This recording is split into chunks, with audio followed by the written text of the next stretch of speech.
kind. Iyan ang panawagan ng celebrity doctor at breast cancer survivor na si Vicky Bello sa mga netizen.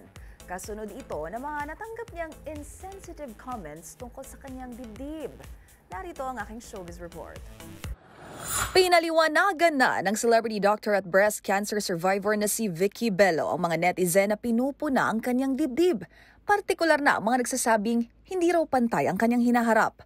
Sa pamamagitan ng isang TikTok video, ikinuwento ng doktora ang kanyang pakikipaglaban sa cancer, kaya hindi ng operasyong pinagdaanan sa Amerika ilang taon na ang nakalipas. If you recall, I had breast cancer 9 years ago.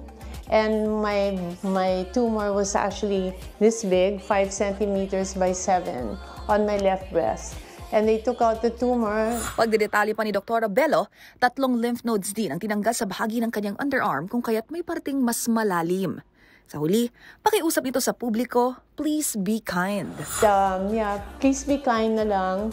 You know, I'm a cancer survivor. I was a bit depressed in the beginning, but I didn't let it affect my life. I love clothes. I love sleeveless clothes. Iyak na ako. So I still wear them, but anyway, I hope you understand.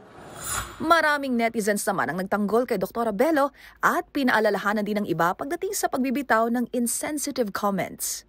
Magunita na minsang ibinahagi ng 69-year-old celebrity doctor ang mga naranasang pambubuli noon na isa rin anya sa mga nagtulak sa kanya para maging isang matagumpay na dermatologist.